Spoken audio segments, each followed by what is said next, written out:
Então, na manhã de hoje, temos a nossa companheira Patrícia Leite, que vem do Centro Espírita Allan Kardec, de Itajaí, e que falará conosco a respeito do tema Sintonia Elevada. Não é isso, Patrícia? Que Jesus te envolva. Bom dia a todos. Sintam-se abraçados nesse friozinho, né? Nada como um abraço para nos aquecer. O que será que aquela moça que leu, tu tinhas escolhido essa mensagem de acordo com o tema? Nós fazemos sempre uma ordem já estabelecida. Muito interessante, porque o que tem a ver, né, o que Tiago disse com o nosso tema? Eu estou lendo esse livro, né? E eu vou trabalhar apenas um capítulo dele, porque muitas vezes quando a gente pega um Joana de Ângeles para ler, eu digo por mim, né? A gente encontra uma leitura rebuscada de palavras difíceis, né, de termos psicológicos que a gente não tem conhecimento. Mas, claro, quem tem conhecimento na área sabe exatamente do que ela está falando. Mas a gente pode ir sem pressa, porque nós estamos no momento em quando a gente começa a descobrir, né, o quanto ainda temos de necessidade da espiritualidade, a gente tem pressa. Então a gente quer ler tudo que aparece pela frente, a gente quer conhecer tudo e a gente se frustra, porque a gente não dá conta. Então eu aprendi, nesses poucos anos, né, de doutrina espírita, que está tudo lá nas obras básicas, tudo, exatamente o que a gente precisa. E essas obras complementares, elas vieram para nos auxiliar a compreender um pouco mais, a se aprofundar um pouco mais no que está nas obras básicas e principalmente o que está no Evangelho de Jesus.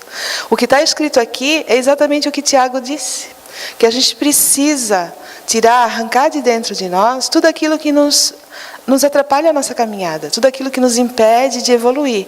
E olha o que Joana diz, que é indispensável que a gente possa diluir, né, das nossas mentes, dos nossos corações, todas essas mágoas, todos esses resquícios que só nos aproximam da animalidade. E olha o que ela diz ali, das vinculações ancestrais com os círculos morais dos quais procedem, ou seja, que a gente consiga arrancar de dentro de nós aquilo que nos arrasta para trás, né? Que não nos impede. O que Tiago disse? Procura aqueles com quem a gente tem culpa, né? Tem débito, e conversa, fala, né? Se desculpa. E o que Jesus nos ensinou? Né? Perdoa, amai uns aos outros. Sede pacientes, sede tolerantes, simples, não é?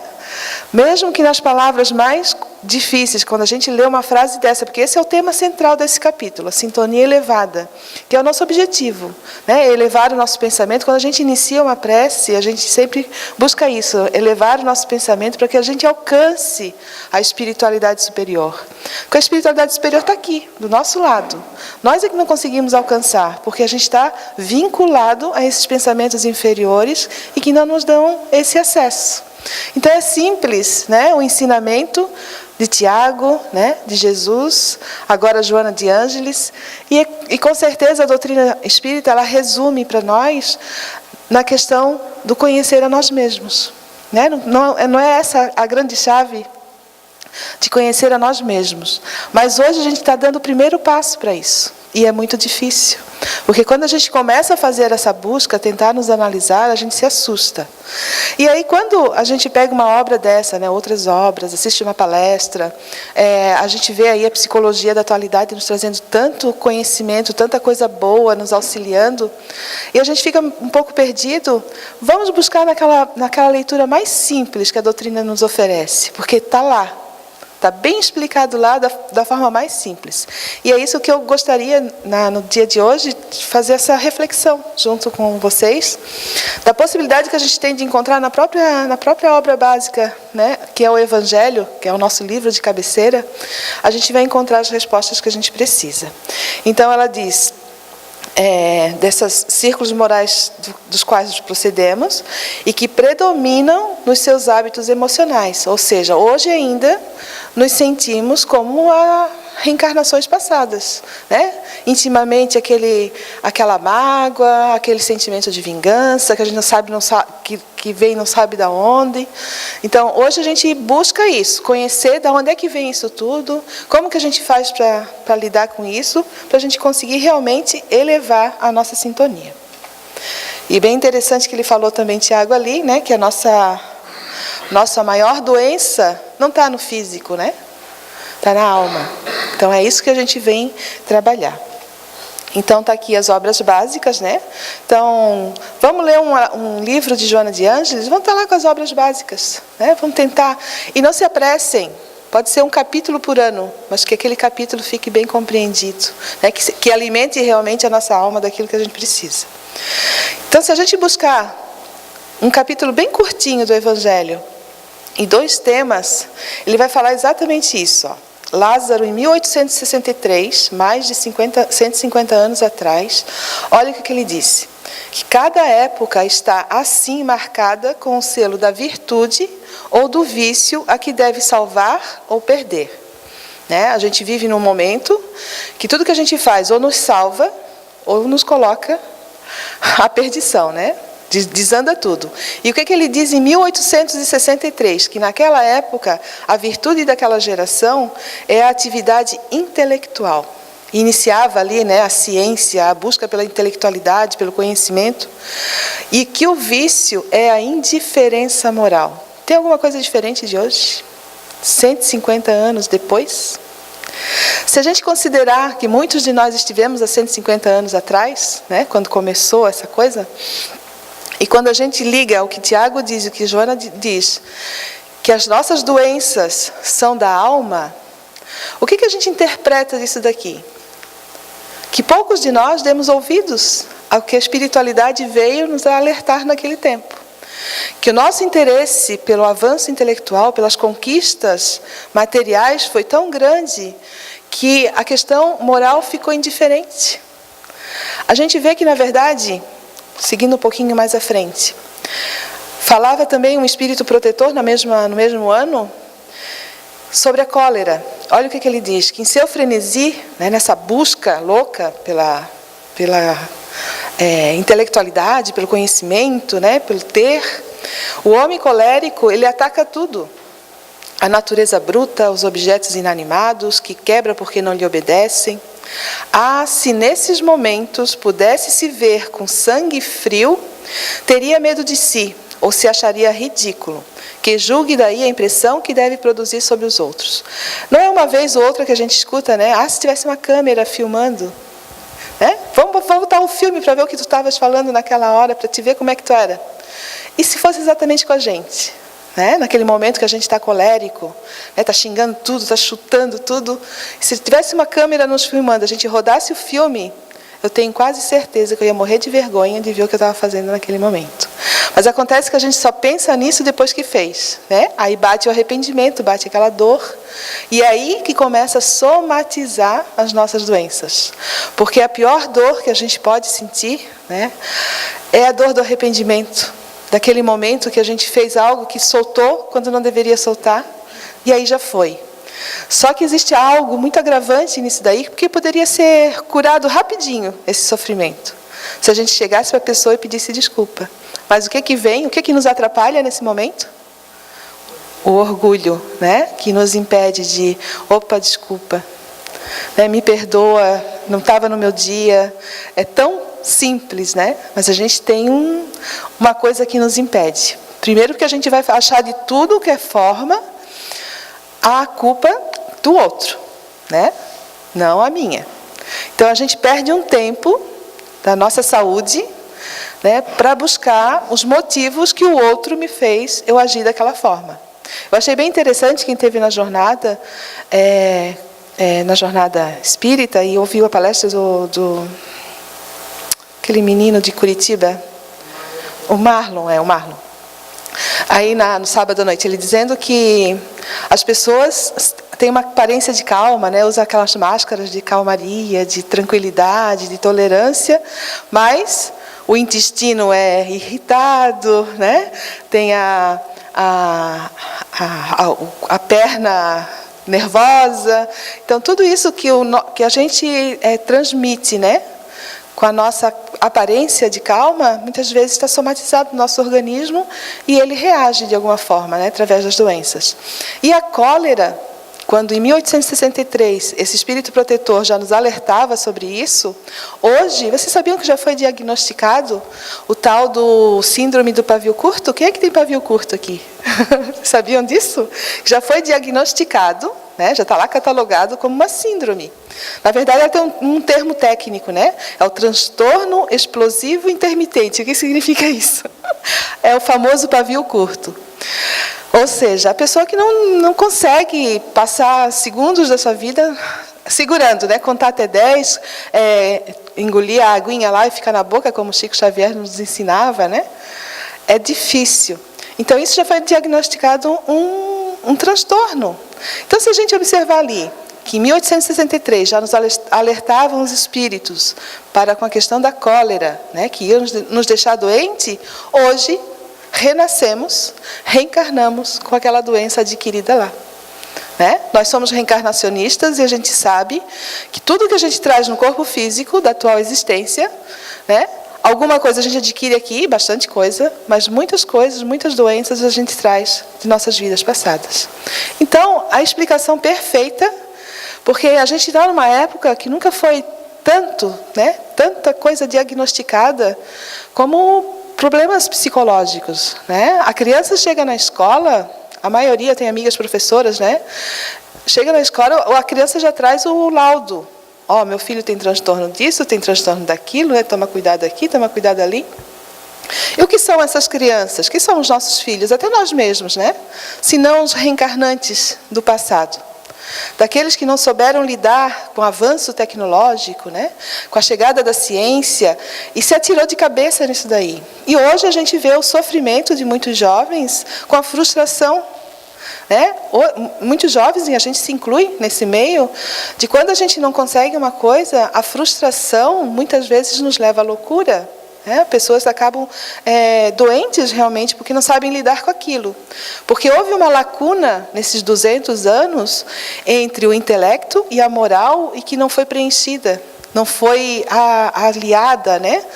Porque a gente sabe hoje, né, com os nossos estudos, principalmente na doutrina espírita, que nós precisamos evoluir nos dois lados. Nós precisamos evoluir intelectualmente, porque é importante que a gente tenha o conhecimento das coisas, mas nós não podemos ignorar, né? Ser indiferentes com a evolução moral. E hoje a gente está fazendo o quê? Correndo atrás do prejuízo. Então, todos esses transtornos, essas síndromes, que a psicologia, a psiquiatria, né? A medicina, ela vem nos auxiliando a tratar, elas estão na alma. Então, tomara Deus, né? Que em breve, quanto antes, a gente sabe que tem muitos psicólogos já que tratam da questão espiritual, o quanto antes a ciência considerar que nós somos espíritos, que trazemos uma bagagem de outras existências, esses laudos vão reduzir bem menos da metade, né? Porque a gente vai considerar o ser como um ser espiritual, né? Imortal, que traz uma história não só dessa existência. Então não vai se buscar a causa daquele transtorno aqui, na infância apenas, e sim em vidas anteriores. Então está aí, ó. Então não se preocupem, né? Quem tem o pavio curto já está catalogado, já dá para tratar. Eu trouxe mais alguns trechinhos desse capítulo para a gente ir conversando. Então, quando não fosse senão a respeito de si mesmo... não, isso aqui é do Evangelho ainda, desculpa. Quando não fosse senão a respeito de si mesmo, referente à cólera, deveria esforçar-se por vencer uma tendência que faz dele objeto de piedade. Então, quando a gente busca essa análise de nós mesmos, né? Agora eu vou deixar o outro.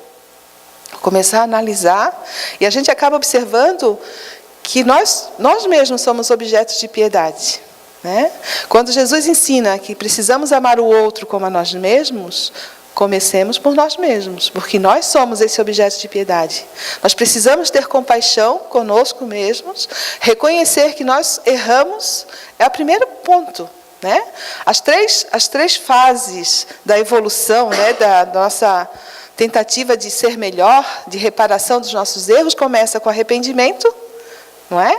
A segunda é com a expiação, O sofrimento por conta de um erro que a gente cometeu é inevitável. Então, esse é o momento da expiação. E a terceira fase é a reparação. Mas não acontece se não começar pela primeira, pelo arrependimento. Então, nós precisamos, sim, reconhecer que erramos, que nós estamos aqui nesse momento de aprendizado, nós não pulamos, não damos salto, agora aprendi tudo isso, me tornei espírita, sei das coisas, já posso vir santo na próxima encarnação. Lê de engano. Nós temos muitas ainda, muitas caminhadas pela frente para poder chegar nesse nível. Então, a cólera, ela não exclui certas qualidades do coração, mas impede de fazer muito bem e pode levar a fazer muito mal. E isso deveria lhe bastar para se esforçar por dominá-la. O que isso significa? Que nós sentimos raiva, devemos sentir, porque é uma forma da gente exteriorizar aquilo que vai ruim dentro do nosso coração. Faz parte da nossa evolução, sentir a raiva.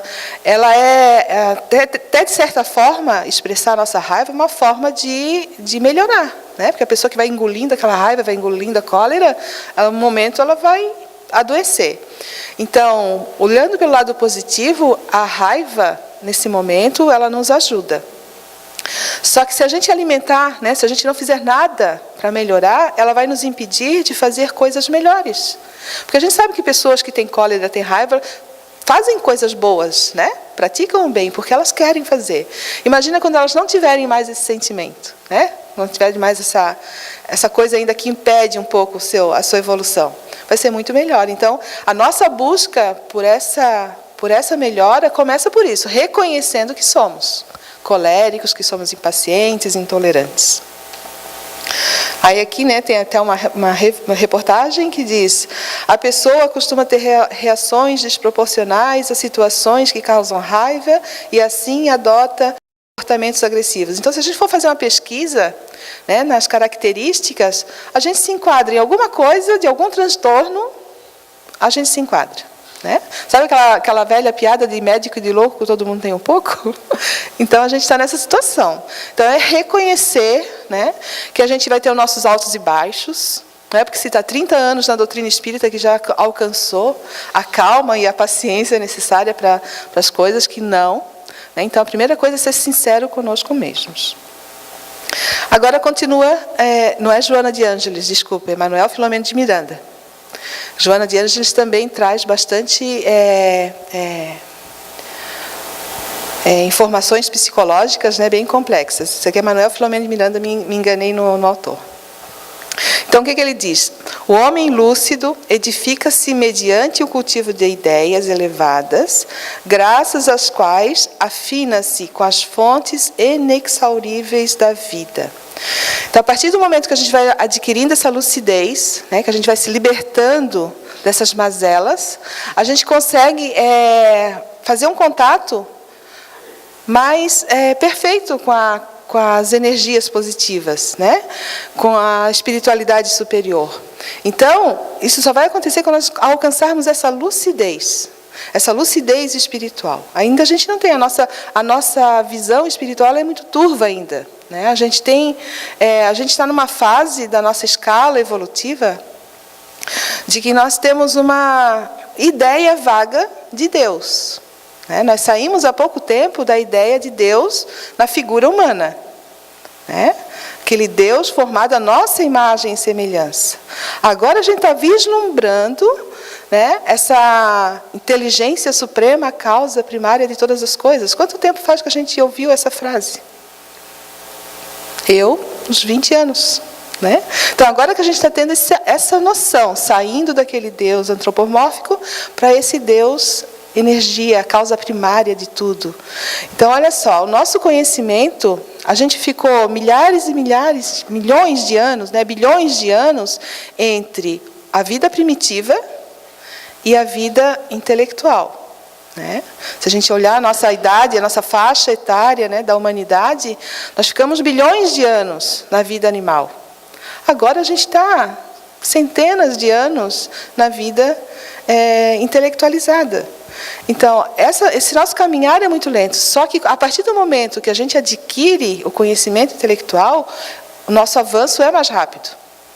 Tanto é que quando a gente observa aquela escala, né, da espiritualidade, é desenhada uma pirâmide assim, a gente vê que a ponta é menorzinha, quando o espírito atingiu o nível máximo da evolução, e existe só uma categoria, né, uma ordem, a ordem dos espíritos puros, porque não existe espírito mais ou menos puro ou menos puro, e aquela faixa de baixo é a faixa dos espíritos inferiores, ou seja, a gente fica muito tempo na inferioridade, mas quando a gente alcança a angelitude, chegou lá, no ponto máximo.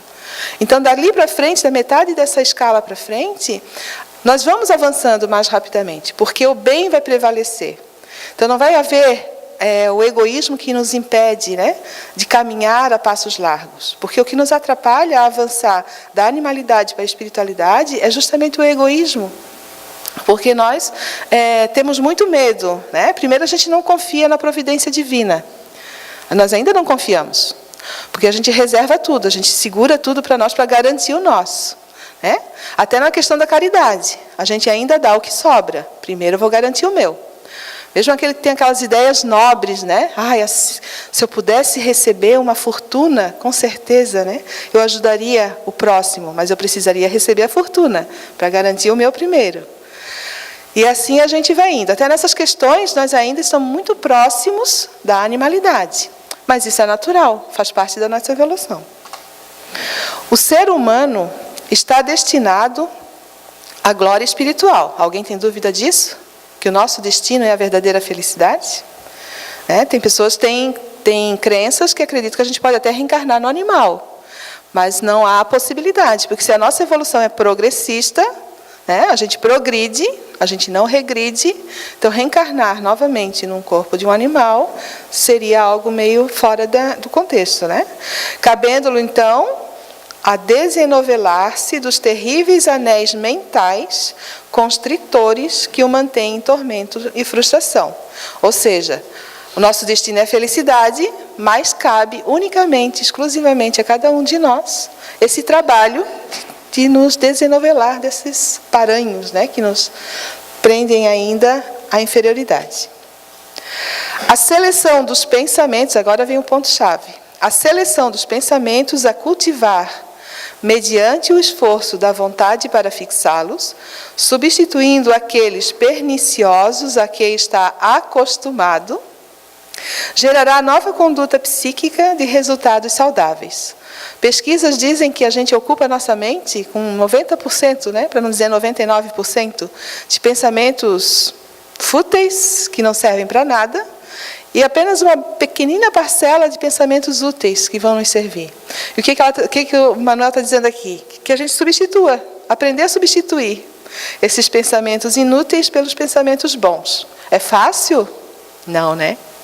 Quando a gente vê, já passou agora, nesse segundo, já passou milhões de pensamentos negativos, quando a gente, né, precisa se alimentar com pensamentos bons. É isso que ele está dizendo. Você sabe aquela técnica de tornar uma água suja em água limpa? Já ouviram falar, né? Como é que a gente torna uma água limpa que era suja, barrenta? Quando a gente começa a colocar água limpa. Se a gente pegar uma água barrenta e for colocando água limpa em cima, vai chegar um momento que ela vai ficar limpa. Toda a água suja vai sair por si só. Por quê? Porque a água limpa, ela se sobressai, né? Ela conseguiu limpar a sujeira. É a mesma coisa a questão da sombra, né? A hora que a luz chega, a sombra acaba. Então, isso é exatamente o que está dizendo aqui. A hora que nós começamos a alimentar os nossos pensamentos com bons pensamentos, né? A nossa mente com coisas boas, com boas atitudes, as coisas negativas vão ficando até chegar a um ponto de que a nossa mente é só pensamento bom. É exatamente essa técnica. A sintonia superior é indispensável para a erradicação dos compromissos perturbadores, dos hábitos perniciosos, dos instintos primários, que se fazem substituídos pelas expressões de nobreza, de honestidade e de bem-estar que lhes são inabituais. Então, nós temos por hábito pensamentos perniciosos e nós não temos por hábito a nobreza, a honestidade, bem-estar. Está vendo só? A substituição que a gente tem que fazer? Começar a eliminar os nossos hábitos perniciosos que nós temos, ele está dizendo aqui, né? Os nossos instintos primários que nos pertencem, e trocar pela nobreza, pela honestidade.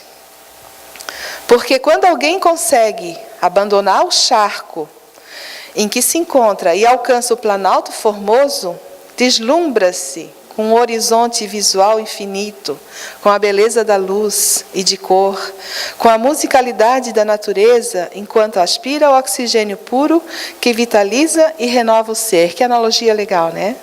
Imagina quando a gente conseguir se libertar disso, nós vamos ver o que é felicidade. Que não está no celular de última geração, né? Que não está no carro zerinho, porque o carro zerinho, ele nos deixa feliz no primeiro dia, né? No segundo dia, ele já perdeu 10% do valor. Não é isso? Vai tentar vender daqui a um ano, para ver se não chora, porque aquele valor que tu pagou já está pela metade. Porque é uma felicidade efêmera. Isso significa felicidade efêmera. A gente tem naquele momento, nos sentimos felizes, mas dali a um pouco aquela felicidade se foi. E a verdadeira felicidade é essa, quando a gente consegue abandonar esse charco, né, essa coisa que nos amarra, e a gente consegue vislumbrar a beleza do infinito, isso sim é a verdadeira felicidade. Que está nos olhos daquela criancinha que a gente conseguiu fazer um carinho, né? Daquela família que a gente conseguiu atender com a cesta básica. Para nós, dar 1 quilo de arroz aqui é algo tão simples, mas para aquela família que vai receber nas suas mãos 1 quilo de arroz, vocês não têm noção, né? Quem trabalha com isso sabe. Essa nossa caridade ainda é assim, né? Essa caridade material que a gente dá o que sobra. Mas aquela alegria, aquela sensação que a gente tem de ver aquelas pessoas lá fazendo aquela filinha para receber o alimento, e aquele quilo de arroz que para mim está sobrando, para ela é uma alegria imensa. Isso aí é essa felicidade que ele está falando. Então, quando a gente conseguir descobrir isso, né, a gente não vai dar o arroz porque está sobrando. A gente vai estar dividindo o nosso arroz lá de casa. Aquele que eu comprei, o meu quilo, eu vou dar meio quilo para o outro e vou sentir essa mesma felicidade. Então, o pensamento é, portanto, o veículo vigoroso que conduz os espíritos à sintonia com a faixa que se constitui e ao campo vibratório de energia que o capta. Ou seja, resumindo tudo isso que a gente fez, pensar bem para agir melhor é o grande desafio do momento, que aguarda a decisão moral dos indivíduos. Então, não disse nada, né, do que vocês não saibam. Isso a gente ouve em todas as palestras. Que o nosso pensamento é a chave de tudo. Eu participo de uma reunião mediúnica e eu tenho muita dificuldade de concentração. Eu acredito que muitas pessoas têm nessa vida, né, tumultuada que a gente leva. Então, aí eu comecei a fazer um curso de meditação. E de tudo que eu tenho conhecimento, da doutrina espírita com relação ao pensamento, eu fui fazendo aquele curso de meditação e aquilo me ajudou muito. Porque a gente faz exercícios de respiração, a gente faz um exercício para buscar o pensamento de volta, né, para a gente aprender a concentrar e tal. E quando chegou no momento que as professoras da meditação começaram a trazer informações já orientais, né, das doutrinas orientais, do próprio budismo, como algumas coisas assim, como algumas práticas, né, de cantar mantra, de vestir alguma roupa diferente, aquilo já começou a me atrapalhar um pouquinho. É um trabalho maravilhoso, né, que essas pessoas fazem, que essas outras doutrinas fazem, mas quando veio de encontro com o que eu aprendi, que tudo está no pensamento, começou a me atrapalhar um pouco. Que naquele momento de concentrar, usando aquele ritual, já começou a sair um pouquinho daquilo que eu entendo, né? Então, o que aconteceu? Eu conversei com a minha professora e pedi licença, né, para sair do curso. E agradeci muito, que me ajudou bastante, as técnicas que ela ensinou da meditação, mas já foi suficiente. Então, agora eu já sei o que fazer. Quando a gente adentra, né, uma outra filosofia, e aquilo ali ainda não vem de encontro com o que a gente estuda, com o que a gente acredita, a gente tem que ser sincero. Não adianta tu ficar no negócio, porque assim, eu estou falando isso porque a gente acaba procurando de tudo, né? A gente procura de tudo para nos auxiliar naquilo que não vai bem dentro de nós. E aí o que acontece? Eu vou no reiki, eu vou na yoga, eu vou nisso, naquilo, e ainda não consigo achar um equilíbrio. O que está faltando? Não são as práticas, porque todas elas são ótimas, são maravilhosas. Todo mundo aprende as suas técnicas para ajudar o ser humano, né, a se sentir melhor. Mas quando eu vou buscar isso daí, eu tenho que estar apta para aquilo, né? Eu tenho que querer. É a mesma coisa que a doutrina espírita. Não adianta trazer uma pessoa para cá que ela não vai aceitar a reencarnação, por exemplo. Né? Então, assim, tudo que a gente procurar lá fora para trazer para dentro, é preciso que dentro de mim aceite. Porque a nossa cura não está no exterior. Né? Ela está dentro. Então, qualquer um de nós que procurar essas práticas, né, todos nós somos livres para procurar qualquer prática que nos faça bem, qualquer terapia, são maravilhosas para nos ajudar, mas que a gente tenha essa consciência, porque senão a gente vai se frustrar. Eu já fui no yoga, não deu certo, já fui no reiki, não serviu, tomei passe na casa espírita, não adianta. Não vai adiantar mesmo, pode vir Jesus. Jesus aplicou um passe em mim. Mesmo assim não adiantou de nada, eu continuo na mesma. Né? Se não partir de nós. Tá? Por isso que o grande segredo é isso. O nosso pensamento, a nossa vontade, o nosso querer é que vai contar. Então fica essa nossa reflexão de hoje. Eu agradeço a paciência, né, a tolerância, que a gente já está exercitando para isso. E que possamos ter uma semana maravilhosa. Obrigada. Agradecemos a Patrícia pela belíssima explanação, pelos esclarecimentos, que com certeza, né, todos nós nos sentimos em algum momento, em alguma da fala, toda ela, nos identificamos, né? Então, Patrícia, muito obrigada, que possa levar o nosso abraço até os nossos irmãos do SEAC.